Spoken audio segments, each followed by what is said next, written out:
welcome back to Room 237 as I continue my marathon of Italian horror and giallo films. And I've got a really fun one tonight.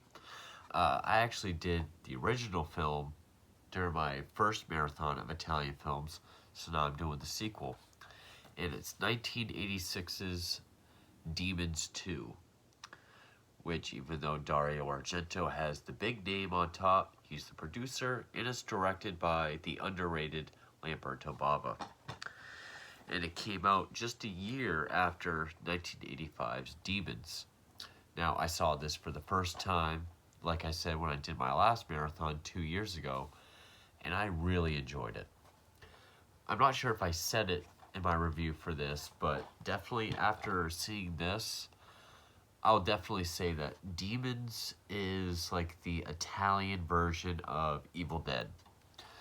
Both kind of in concept, I mean, it's demonic possession, great effects, but also just balls to the wall, fun and entertaining. And I'll probably say I enjoyed this more, but that's not to take anything away from this, because this is still a wildly fun movie. Now, it was actually written by Dario Argento, Lamberto Bava, Dardano Sacchetti, and Franco Ferrini. And Simon Boswell does the original score, which the original was Claudio Simonetti. But the original score for this, I'd say, is phenomenal. It's got a mixture of just like epic, like church organ music mixed with heavy 80s rock. And like the first one, you got a soundtrack of 80s rock like The Smiths, The Cult, Dead Can Dance, Art of Noise, Peter Murphy. Whereas the original had Motley Crue, Scorpions, Billy Idol, Accept, Saxon. I mean, fun movie. Now, returning to the cast is actually, I want to get the guy's name because I don't remember his name.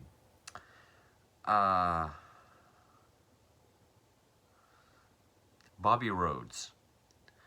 Now, Bobby Rhodes was the pimp in the original film. He returns in this kind of as the same character, but he's a gym coach named Hank. This is also the first film that Asia Argento was in as an actress. She was only 10 years old. Now, similar to the first film, it does have a limited setting. It is all in one area in one night. But like where the original, it was a movie theater, like one big area. This takes place on a 10-story high-rise with a bunch of different apartments and tenants and a bunch of different subplots. There's really not a main character. Of course, we do have our first to be possessed that we kind of follow, I guess the main demon, and then we have our final survivors. But this is just, I mean, great effects, great practical effects, animatronics. They did go softer on the gore and violence in this one. You can tell, but it doesn't take away from how entertaining it is.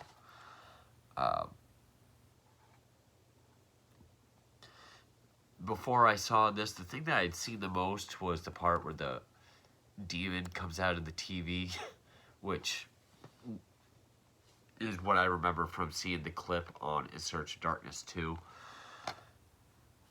I'll say that's done better than in The Ring.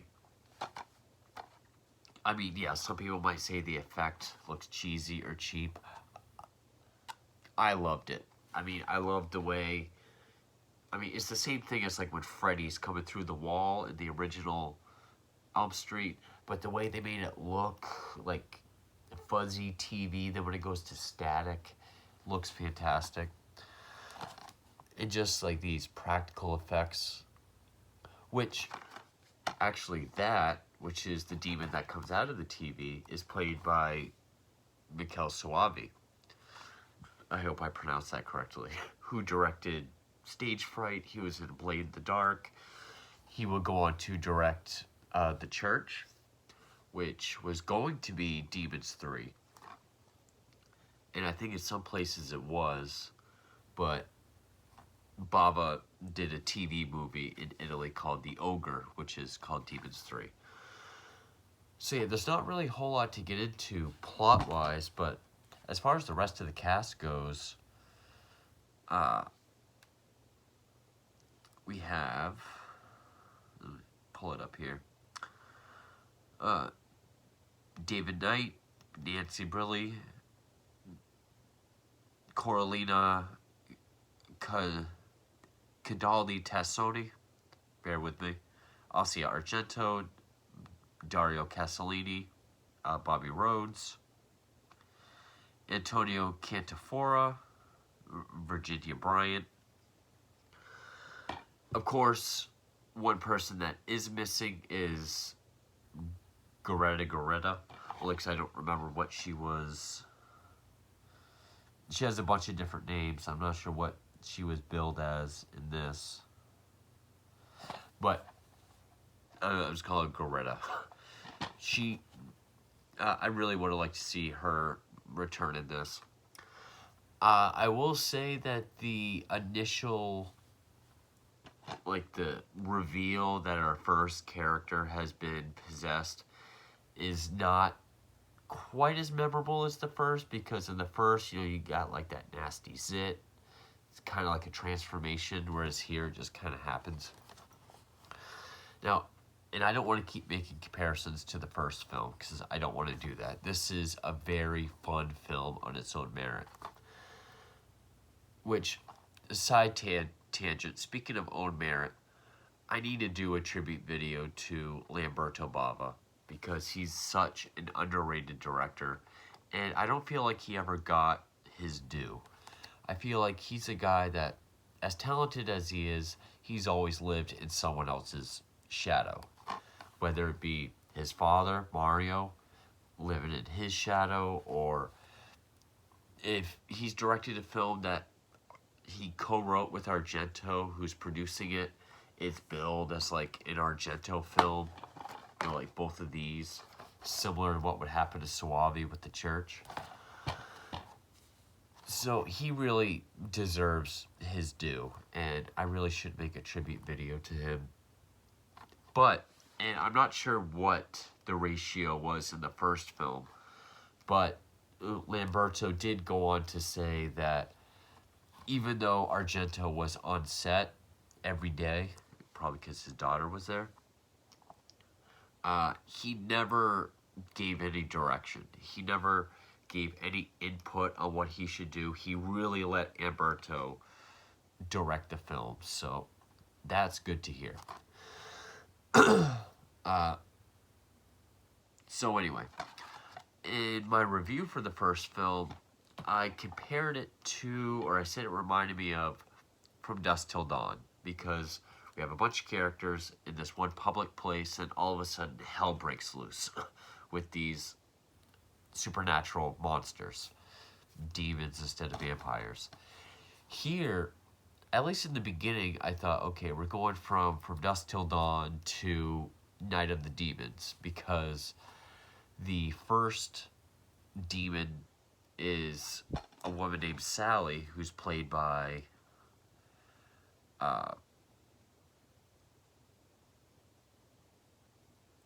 Coralina Cataldi Tassoni, Sally Day. It's her birthday. I don't think it says how old she is.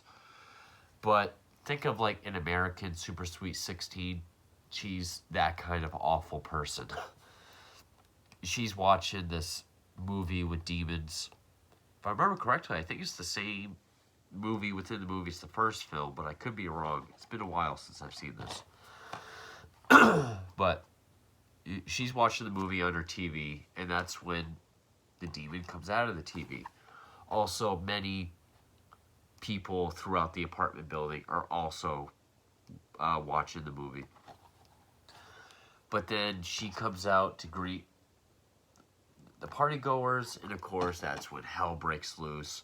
I like the effects of the claws breaking through her fingernails and her demon teeth pushing her real teeth out. And you can tell she's having fun with this role. I mean, she's hamming it up for the camera.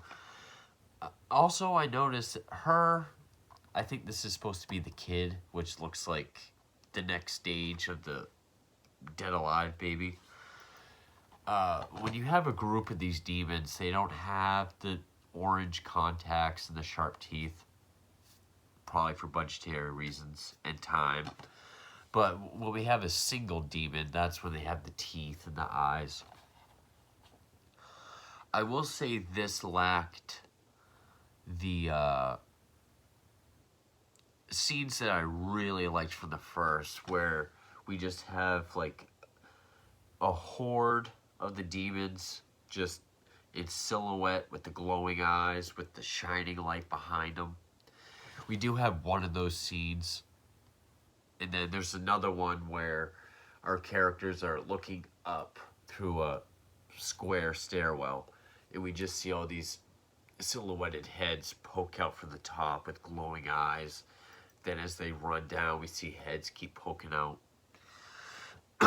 But those scenes are still well shot, you know, when they are in silhouette with the glowing eyes, with the shining light behind them in the fog. Slow motion, great music, very well shot. Also, however this is shot, I know there's a lot of movies in the 80s that have it, and I love it. I know movies today and people today would piss and moan and complain and see it as a fault. But eventually, all the survivors end up down in the parking garage. And when these headlights are on, there's solar flares coming off, there's beams coming off. I don't know if that has something to do with the camera, the way it's shot. I know John Carpenter's The Thing also had a lot of stuff like that. I love it. I love how that looks. But yeah, our main groups of characters is Sally's birthday party, Hank and his people in the gym, and then there's this one apartment with a couple who's expecting a baby. She's pregnant. Another family which has Asia Argento as the daughter. This young kid who's left home alone while his parents go out on a date. He was actually watching the Demons movie. I think he's the one that turns into this kid. And, I mean, once it starts, it doesn't stop. And it's entertaining throughout. At one point, I guess we could say the pregnant couple is the closest to a main character, which is George and Hannah, played by David Knight and Nancy Briley. At one point, George leaves to go get her some sweets. The power goes out because, you know, once Sally kills everyone in the party, the blood seeps through, and the blood's like acid, and it burns through the power cables, killing the power in the building. He's in the elevator with this other woman, and so he's trapped in the elevator for a lot of the time. And eventually, you know, when they're in the elevator, that's when we see the horde with the glowing eyes and everything coming through in slow motion, because he opens the elevator like that much. And eventually they end up in the gym, and I mean, there's this guy doing this thing, and they just, like, demons crush him with it. Again, it's not a super bloody movie when compared to the first one, but just, it's high energy, it's chaotic, it's just, you know, super fast paced. Once it starts, it never lets up, and it's entertaining throughout. Until you got like this battle royale between the tenants and the people in the gym and Bobby Rhodes and the demons in the parking garage. And I mean, they've got cars everywhere. They're flipping cars over to make barricades. one very creepy shot is little 10-year-old Asia Argento is in the car. She's locked in the car. She sees her dad get killed by demons. Then there's just all these demons crowding around the car. And, we see them up close, up against the glass. Genuinely creepy. While Hannah is left alone, we see this demon, the young kid who was left alone, gets out and he's walking around. And the next time we see him, he's trying to get in her apartment possessed. And then out of nowhere, he convulses in this imagine the green gremlins, the bad gremlins, but with a Venus flytrap head, or a ghoulie. Imagine a ghoulie with a Venus flytrap head and these long fingers. It just attacks her for a while. We keep cutting back to that. And just I guess I'll say spoilers here, even though, there's no real story. It's just what happens to all these people in a high-rise when there's a possession outbreak. No real main characters, I guess you could say the survivors. But it's entertaining. And if you like the first one, you're gonna like this one. Yeah, it might not be as bloody and gory, but it's just as high energy, entertaining, great effects still. You got great music, great score. So, yeah, I definitely, if you're a fan of Evil Dead, you'll like these. And I think this is Italy's answer to the Evil Dead movies. It's possession. It's high entertainment value, great, just fast-paced, fun movies. So I'm going to get into spoilers, but I can't recommend this enough, especially if you like the first one. So, spoilers. Eventually, after the battle royale in the parking garage, George and Hannah are reunited. They're up on the roof, and they have to, what's the word I'm looking for?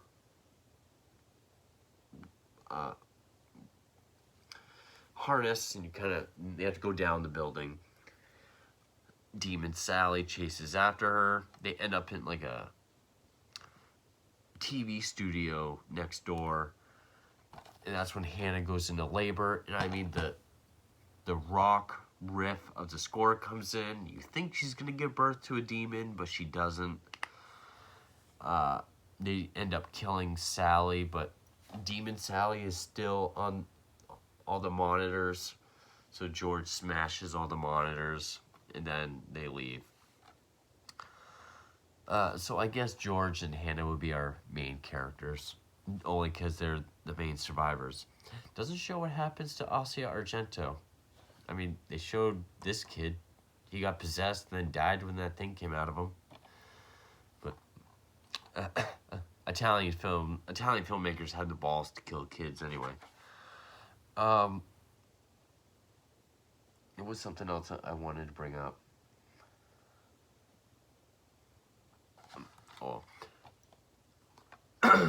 And then, yeah, they leave with their kid, they kiss, and then that's the end of the movie. But, damn, there was another point I wanted to make, but I don't remember what it was. Yeah, I really enjoyed Demons 2. I will be getting The Church soon. I ordered that off Mercari. It's the Blue Underground edition.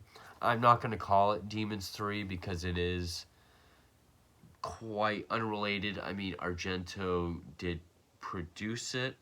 It doesn't take place in a plane like they originally envisioned a part 3. But, which I think that would have been interesting.